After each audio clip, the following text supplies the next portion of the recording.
Welcome back to the DASYLab training. This training will make the most sense if you have watched the previous modules. In this next module, we'll get into the topics of DASYLab's global strings and variables that lets us work on a bunch of different things, including using file names composed of strings and adding strings and variables to layouts. We'll also work on an example on how to use a DASYLab global variable in a module. DASYLab has 999 global strings.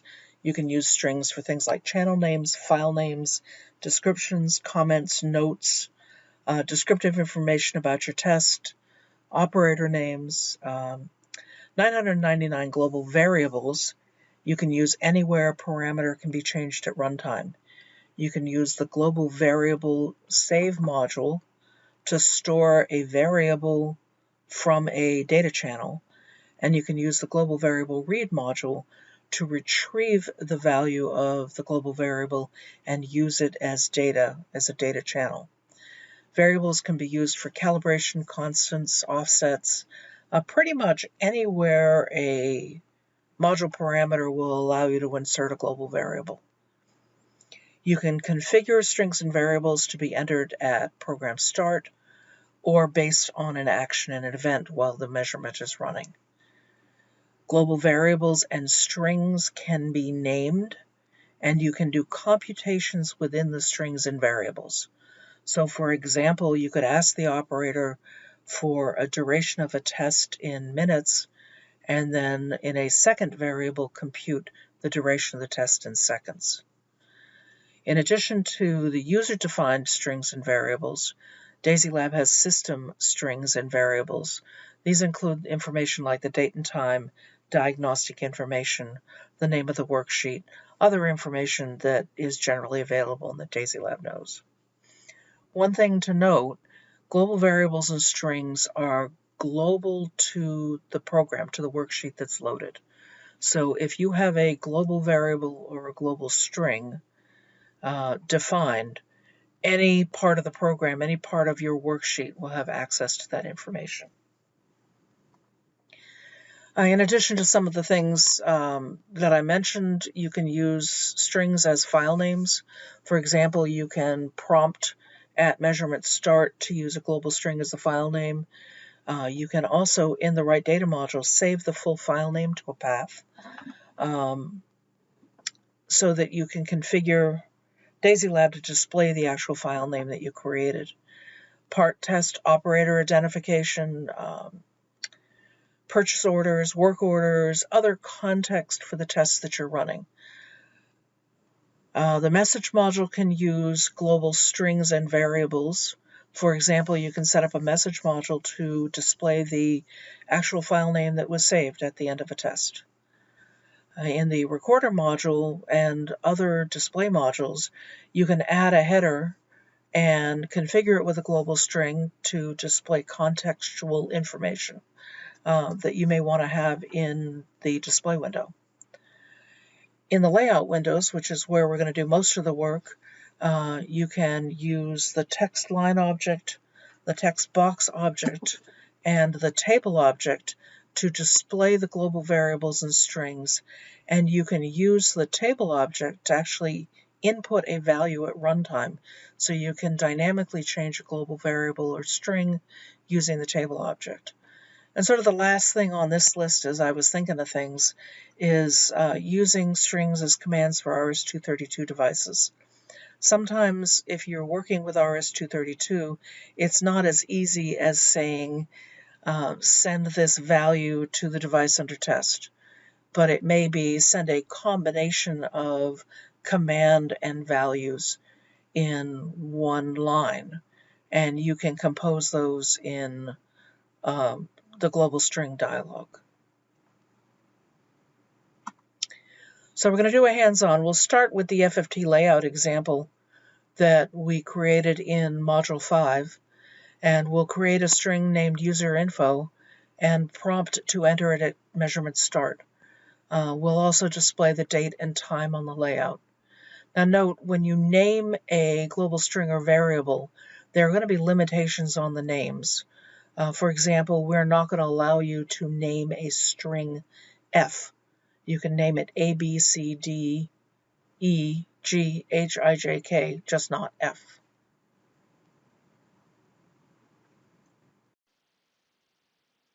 The first thing to do is to create a string.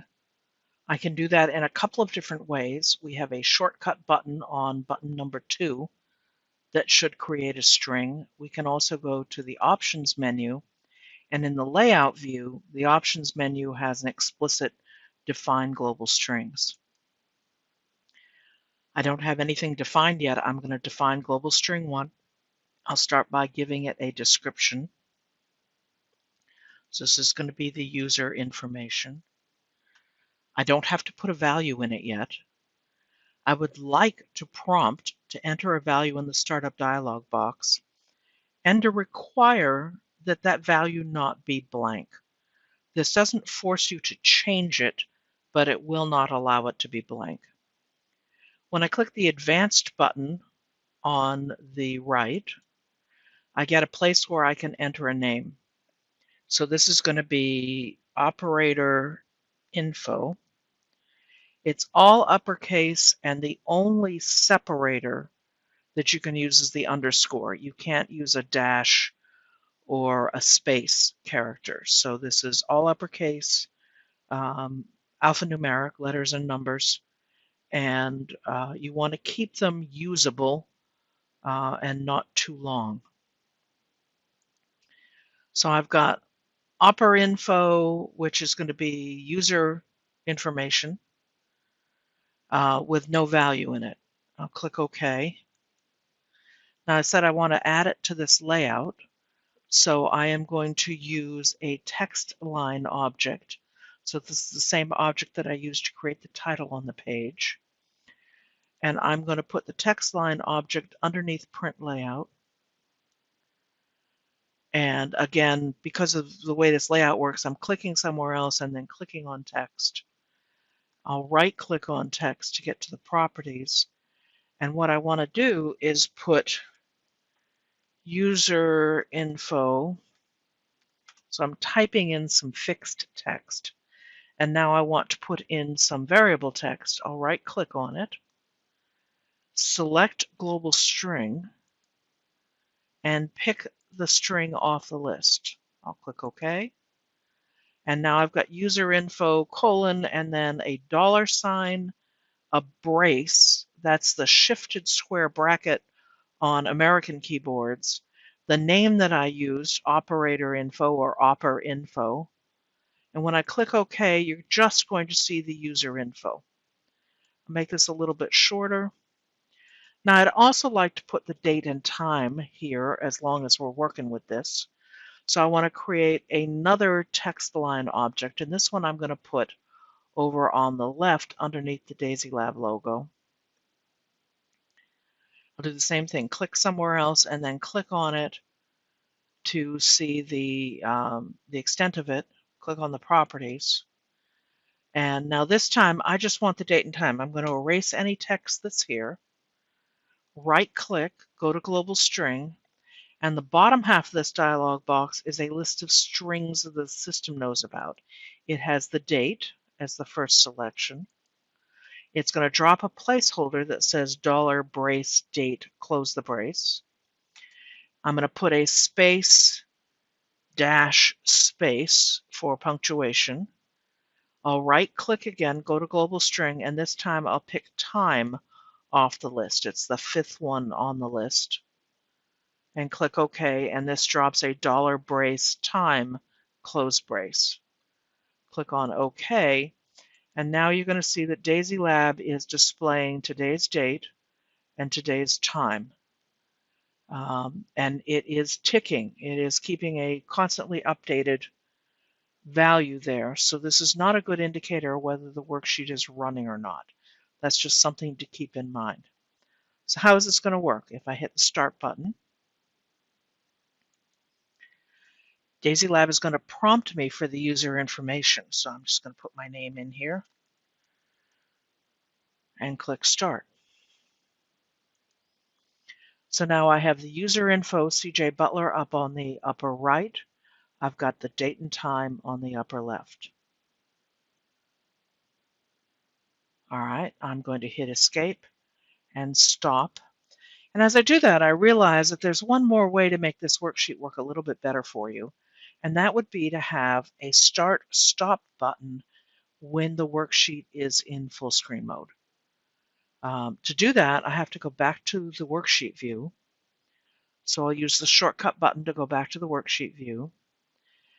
And I have a special mode of the switch module. So I'm going to control switch. I'll drag out the switch. And I have a mode on the switch that says start stop. This connects the switch directly to DASYLab's menus.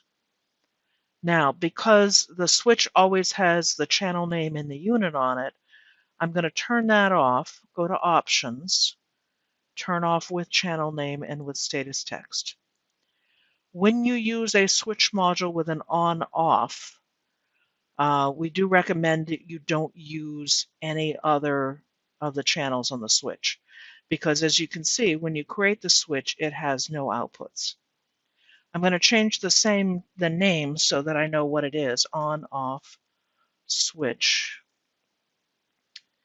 And you're going to notice I double click a lot, and that's hard to see. I'm supposed to right click and do module properties so that you can see how I open the module properties. Now this is a new module. I named it there, but I really want to also name it here. And we have a space problem, so I'm going to... So module names can be, are relatively short. So I've got a module now called on-off switch.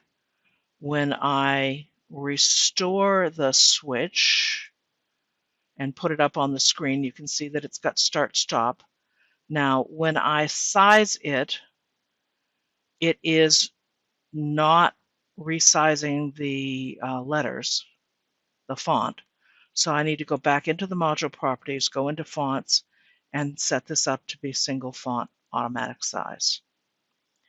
So now I have a start-stop switch that I can put on the layout.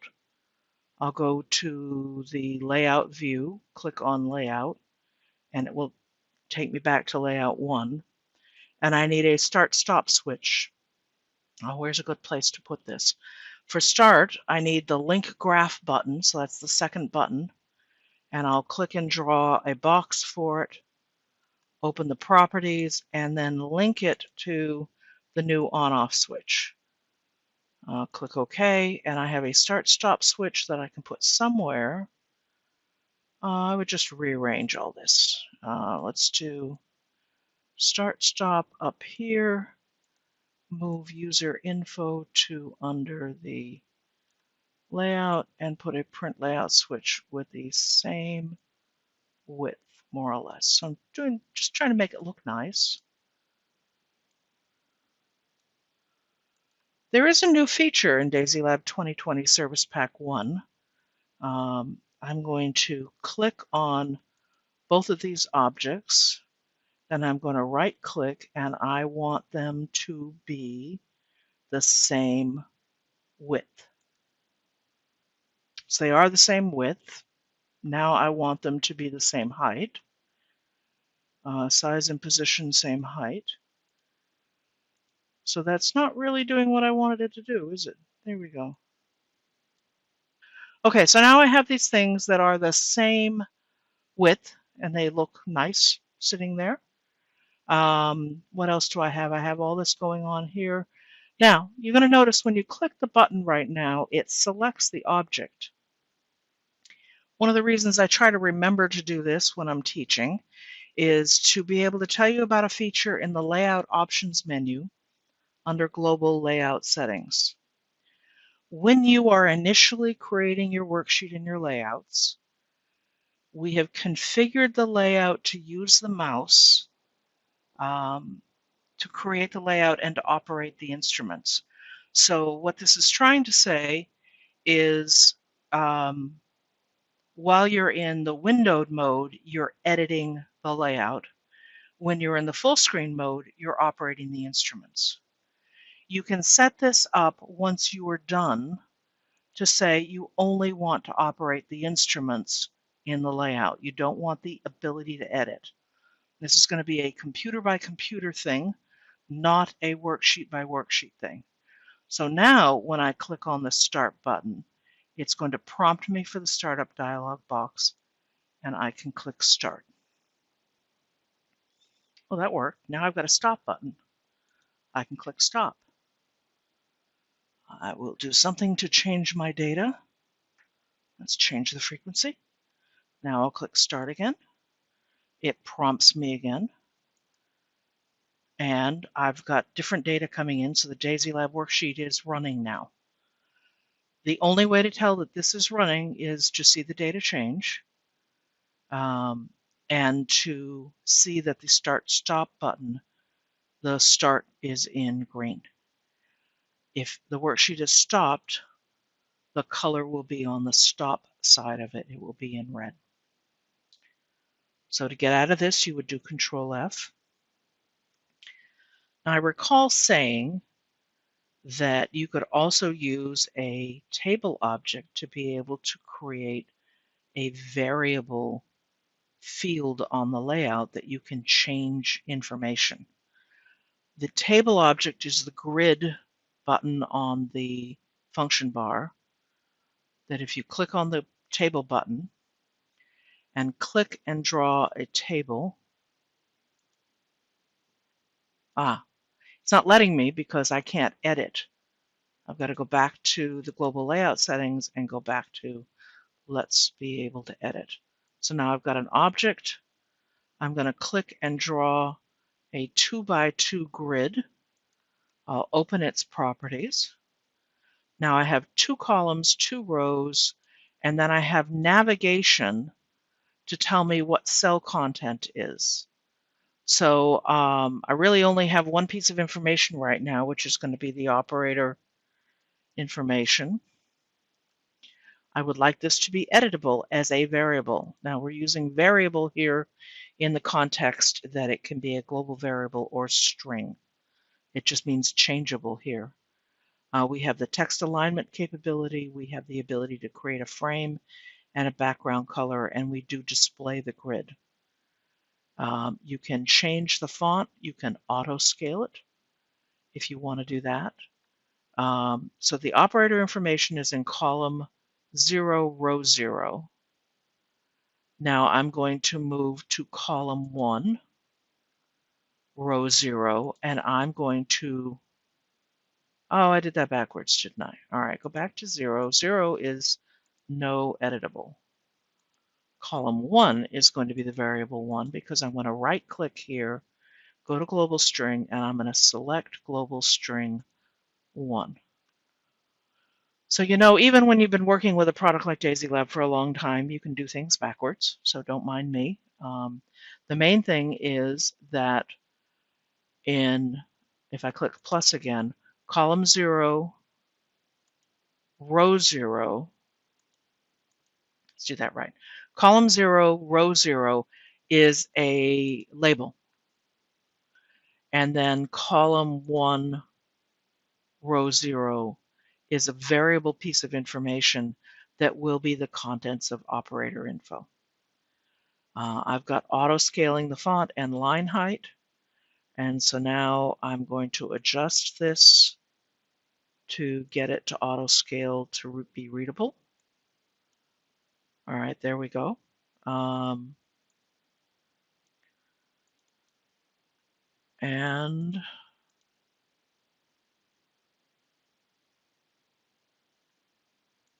if you want to make the width wider, for example, on column 1, you can make the width wider. I'm going to make this 75 DASYLab units.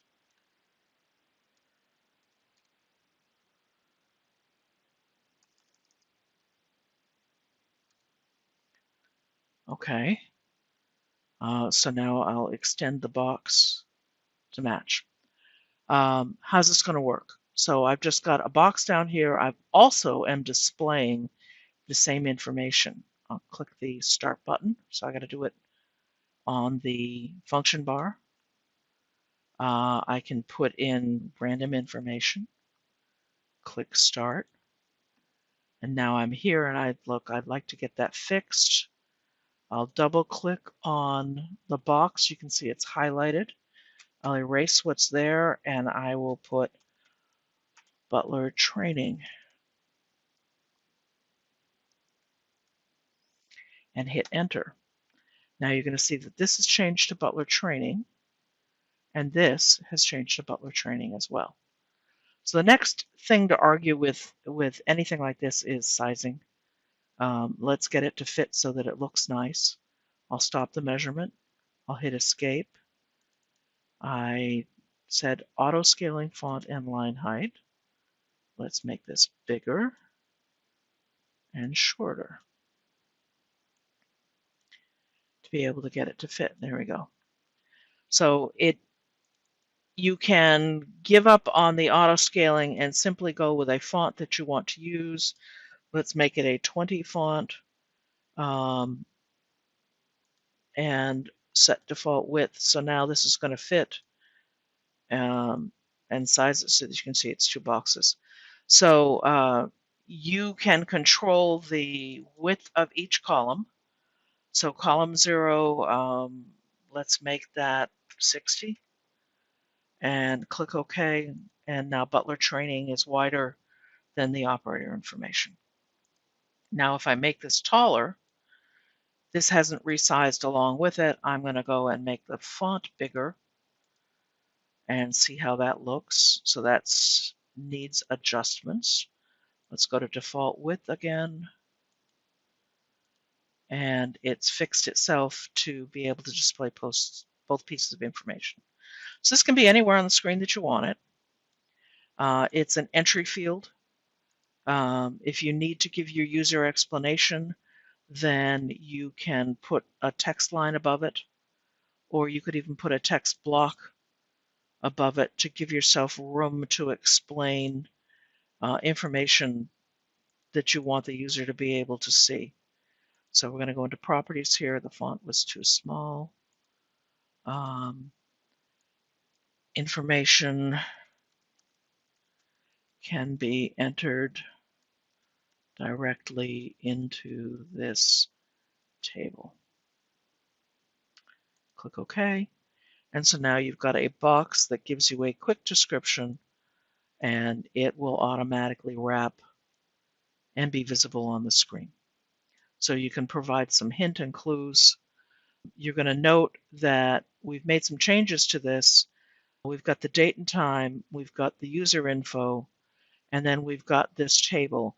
For the printable version of it, I'm going to do a click and then a control click and copy and go to my report and paste this on my report.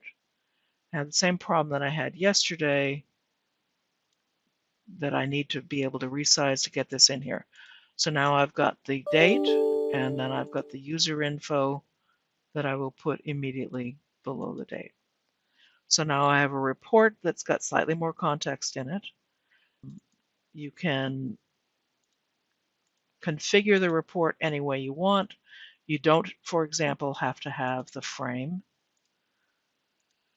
I do recommend if you're printing that you keep the background plain. We will not print the background color of the layout page.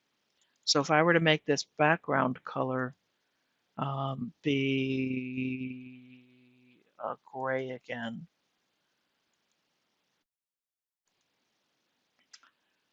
and then when I click Start now, I get my prompt. If I click Print Layout, it's going to print in my editor. So I have my editor, and you can see that it doesn't print the background color, but the background color is behind the digital meter. So you do want to be careful of that. So that's a quick look at using global strings. We've used both a system global string and a user entered global string. I can show you another example of how some of this works, and give you an idea of some of the other things that you can do with layouts. So let me hit stop measurement, escape out of this. I'm going to save this worksheet. And then I am going to open an example folder that I have to be able to show you how to use layouts with some controls and with global strings. Now I want to talk a little bit about variables, and the best way to do it is to use an example. I'm going to use the FFT example that we've got with the layout. I'm going to create a variable called filter frequency, or freq. We will enter it at measurement start. I will need to change the worksheet to insert a digital filter module between the input and the data window, configure it for low pass, and configure the filter frequency to use a variable. And then when we run, we can enter a valid filter frequency and look and see how it works. In the worksheet view, go to the Options menu. Global Variables and Strings has a submenu in this view, and we'll define a global variable. Global variable 1 is a good place to start. We can give it a description. I can enter in a valid value, so I'm going to do a low pass filter. Let's make this 60 Hertz. You've got the ability to set the number of total digits and then the subset, the number of decimal digits. And we want to configure this to enter the value in a startup dialog box. You also click the Advanced button on the right in order to name this. So this is going to be filter_freq. Click OK. Now I have a defined global variable that will prompt at measurement start, and it has an initial value of 60. So I've got to create a filter module to actually use this. In the signal analysis module group, digital filter is the first one to choose from. Drag it out. It, by default, does not display a warning for an invalid frequency. If the frequency is invalid, it simply won't apply it. So I want to do a low-pass filter with a filter frequency that's going to use a global variable. I'll delete the value that's there, right-click, select the global variable from the list, click OK. So now it's put in the filter frequency, and I'll leave everything else the default. Click OK. Now I've got to put this in line. What I'm going to do is delete the outputs of the analog input, move it to the left, and then connect the digital filter in line before the data window module. And then I'll connect the filtered data to the YT chart 00. So now I've got the analog input, a digital filter, a data window, and then the frequency computation. Now I can go to the layout window for the displays, and I already have a table where I'm entering the operator information. I can also use that same table to enter the global variable dynamically at runtime. So in column 0, row 1, I want to put a label for the filter frequency. And then in column 1, row 1, I want to put the variable information. This is a variable this time, not a string. And I'll select the filter frequency to be variable. Click OK. So now you see that the filter frequency has got that number in that I put in. It's 60. Let's try it. Hit start. It prompts me for 60. I will put a low pass filter of 100 and click start. The layout goes to full screen. You can see that I have got the filter frequency at 100. If I increase the frequency of my incoming signal, the filter is going to start damping out the amplitude associated with the higher frequencies. If I reduce my signal, you can see that I've got 5 volt or so signal coming in. I can increase the amplitude on that a little. Now if I change the filter frequency to 60, you'll see that without doing anything else, it has removed some of the energy associated with the signal, which is at currently 72 hertz. If I then reduce the frequency again of the original signal, you can see the original amplitude starts to come back again.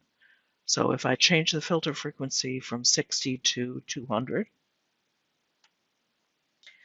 then you're going to see that I'm not doing much filtering at all because my signal is a relatively low frequency signal. If I change my filter frequency to 1, then I have pretty much damped out my signal. So the filter module has removed all the dynamic component of the signal, and this is one way for you to dynamically change your worksheet under your own control without having to go back into the worksheet view. So I will put the filter frequency at 0, which should create invalid. And so now it is filtering normally, which is to say it's not filtering at all. So that was a quick example on how to use a global variable. We used it in 2 places. Let me stop the measurement, hit escape. I can go back to the worksheet view. The first place I'd used it was actually in the digital filter module. So I replaced the filter frequency with a placeholder, the dollar brace filter free close brace. I had defined the global variable in global variables and strings under defined global variables. There is a shortcut button. The green button number 1 is the shortcut to the define global variables dialog. And then on the layout, on the displays layout, I added the filter frequency as an editable value in the table object so that you can not just see the value of it, but change it dynamically at runtime.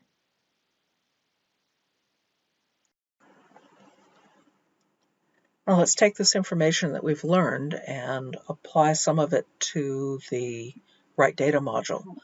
I want to use combination file names where you can create a unique file name that combines the date, the time, user enter information. For example, you can configure the file name to include the year, month, day, user entered information such as a work order number, some fixed information such as the word data, and then DASYLab entered information with the multi-file number. So that now you have a unique file name that for every test that you run will get updated to reflect the information that you've entered as well as the date. So we're going to recreate the data logger worksheet, and then we'll configure the file name where we use combi as the file name type. We'll right-click to enter the data folder from DASYLab, and then we'll use year, month, day with punctuation. I'll define a string for the work order number. I'll add it to the file name, and then I'll include the fixed name for the file. I've typically used data, and then I'll enable multi-file. So I'll recreate a data logger worksheet. I use the USB 201 from Measurement Computing.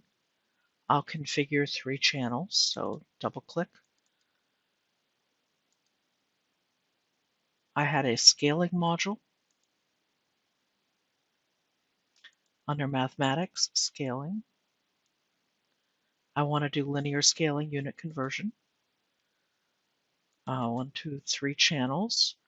Channel 0, I am going to multiply by 2 and add an offset of -1. On channel 1, I want to add an offset of -1.75. And I'll do the same thing on channel 3.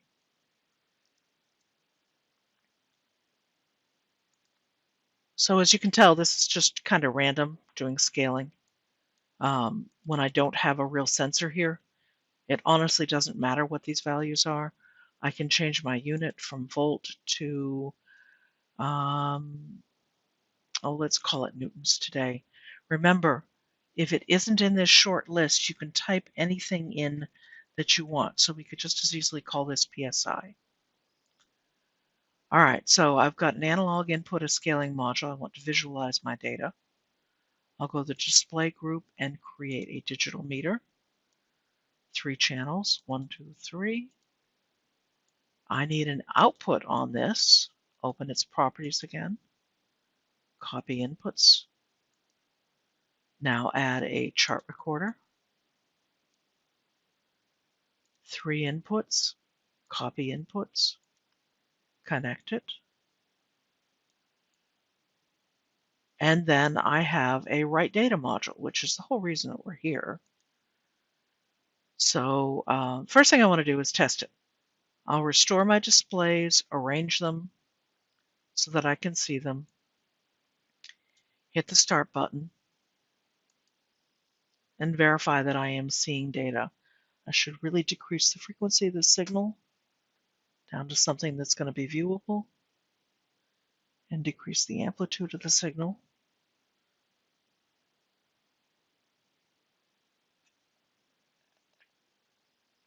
All right, so I have got 2 data values that are coming in that aren't connected to anything. And then I have my signal generator that's giving me a sinusoidal waveform between -2 and 3 and +3. So I have a signal, I have data, I can look at that, I will stop. Now I will add the write data module and connect it up. So I have 3 inputs. I'll connect it. And now we need to configure it. So previously we had used CSV as a file type. So I will select CSV.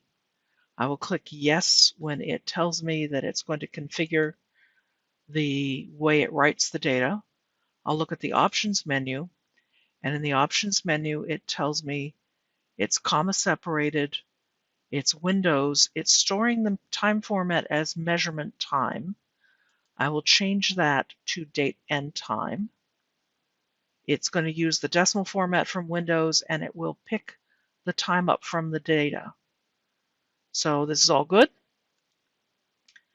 I need to turn on multi-file. I'm going to enable it. I'm going to append to the file chain to force DASYLab to look in the folder and pick up the next file number. I'm going to change the number of blocks from 10 to 0 to tell DASYLab to only create a new file when you start the measurement. I'm going to use 3 digits, and I want my first number to be 1, just because today. Click OK. So now I have, as you can see at the bottom, a file that looks like a folder path and then def-write, the default name, and CSV. In order to set this up to work the way I want it, I want to create a combination file name, which opens up a new panel where I can type in the information. I'll start by erasing everything that's there. And the first thing I want to do is pick up a path. I'll right-click, go to Global String, and in the bottom half of the Select Global String dialog, I have the folders that have been defined as the default folders. I'll store the data in the data default folder. Click OK. This puts a placeholder in here that will have the location where DASYLab thinks the data is. I'll click in the gray area to have DASYLab show me what that is. So it's going to go to the same place, See Users, Public Documents, DASYLab, with Service Pack 1, 15.1.0, ENG for English, and then Data. And data is the folder, so I really want a slash at the end of folder. So I'll put a backslash after the brace and before the dot. Now I said I wanted this to use year, month, day, and a work order number. So I'll start by right-clicking again, going to global string, and when I look at the list in the bottom, I have the date. In the US, the date is typically something like 12/17/20. Windows does not allow the slash in a file name. And I've discovered over the years I really like using year, month, day to help organize my files in a folder. So I'll select year first and click OK. So now I've just got the number of the year, which is still 2020, a fine year. Now I will go back to the line and I'll put a dash in, which is allowed by Windows. I'll right click again. And this time I've got to scroll up. I want the month with a leading 0. That lets Windows alphabetize better. So I'll select month with a leading 0. I'll put another dash in. By the way, there's nothing stopping you from typing this in, except that we are all error-prone to typos, and letting DASYLab type it in makes it a little bit easier. Day_LZ gives me the day with a leading 0. So now if I preview what that's going to look like, it's going to be 2020-12-17, and then the underscore associated with the multi-file. So now I position back up before the period again, and I would like to put in a work order. So I'm going to type in an underscore, and now we're going to show you coming at global strings backwards. Global strings always exist. If I right-click here and go to global string, these 999 strings exist even though I haven't defined them. So I could just select global string 1 here and then go back and define it, or I can define it now. There's an Enter button at the bottom right of this dialog box. If I click Enter and select global string 1, first thing I'm going to do is give it a name. I'm going to call this a work order. I'll click OK. I'll give it a description. So this is a work order. I will put some context in here, so I'll just do WO12345. And I will ask my user to enter it in startup dialog box. I really do want this to not be blank, so I'll select input as necessary. Because we are doing a combination file name, we don't need to select file selection or directory selection here. So now I've defined it, click OK. I've got a work order selected now because that was the first one. Click OK, and DASYLab drops the placeholder for work order. And now I'm just going to enter the word data after an underscore just to give this a solid name. So now when I click in the gray box underneath, I've got the folder, I've got the year, month, day, I've got an underscore, a work order number, underscore a fixed word, data, and then underscore a variable number of numbers, or a variable number that will be the multi-file number. I'd like to see what this looks like when we're done. So I'm going to create a string. I can't use work order here because otherwise you get into this awful recursive thing. And I am going to use the global string dialog again, and I'll create a second string. So this is the number 2 is going to be the actual file name.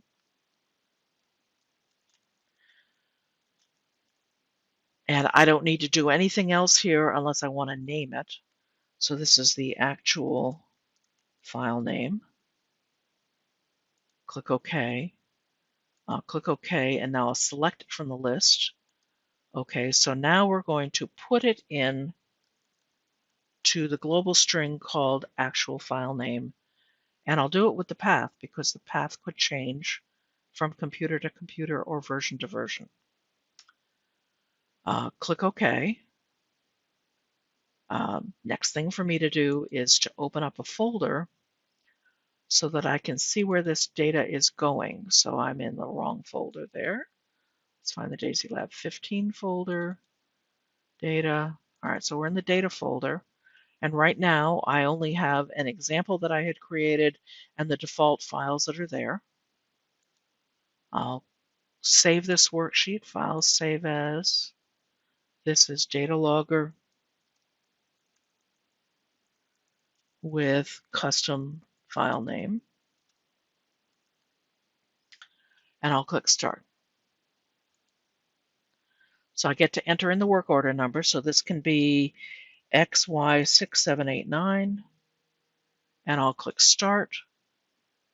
And I am reading data. I'm seeing it on the screen. And if I look at that file folder, I have created the file with the year, month, day in the name, XY6789 as the variable information that I typed in, the fixed, and then it's starting at number 1. I can add that context to this screen without creating a layout. So if I click on display and say show header, in DASYLab 2020, I can double click on the header. It opens up a header text dialog where I can right click, select global string, and I can pick the actual file name, put the placeholder for that there, and then DASYLab will put that entire file name in the header, which is one way to see some information without having to create a layout to also display it. I could also have done the header setup in setup header, where you can change the font, the color, as well as the information that you're displaying in the header.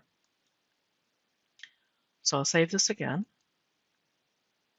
and click start. Note that this is data 001 and it was XY6789. Let's change this to TG34. So now I've got a completely new file name. It's also starting at multifile 1 because it's a whole new file name. So year, month, day, the work order number, and then the word data. If we look at the folder, there's the file. So we have been able to create a custom file name and use that to ensure that you always are creating a new file name that reflects information that's important to you in your file name. I do recommend that if you use the year, month, day, you do use some punctuation so it's clear, and that you use underscores or spaces or other formatting in the file name just to make it clear and make it sortable. Now, if you really love this and you hate having to remember how to do it, we've got a way for you to set up a file and then be able to use your default setup every time you create a new write data module. Right-click on the write module and go to Module Default Settings and click Set. This will save the complete current context of the write data module as your default file or default settings. So now if I drag out the write data module again, it's 3 channels and it has all those same settings that we just set up. If I really didn't want to do that, I really wanted a new file, so I'm going to right click and delete it. If I hold down the Control key and drag out the module, it will bring out DASYLab's defaults. So now you have a choice, your defaults or DASYLab's defaults. And if you don't like that at all, you go back to module default settings and you clear it out. So you can clear that module class, or you can set it. It remembers its context. These files, or this information, is stored in a file. I'm looking in the DASYLab folder under Other. In the Other folder, there is a folder called moddef, where the default module definition is stored. So if you set it up and you want to move it to another computer, you can move this file to this folder location on another computer. This module has covered a lot. We looked at global strings and variables. We displayed and updated strings and variables on a layout. We entered strings and variables at measurement start. We named the strings and variables, and we used a variable as a module parameter. We used a mix of system and user strings to create custom file names.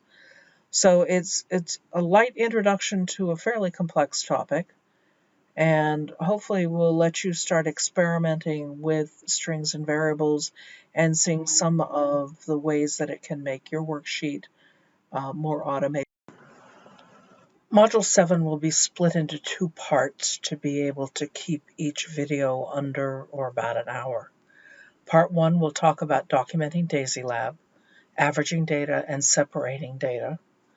Part 2 will talk about multiplexing data, the new SmartMux feature, and the signal router and signal switch modules.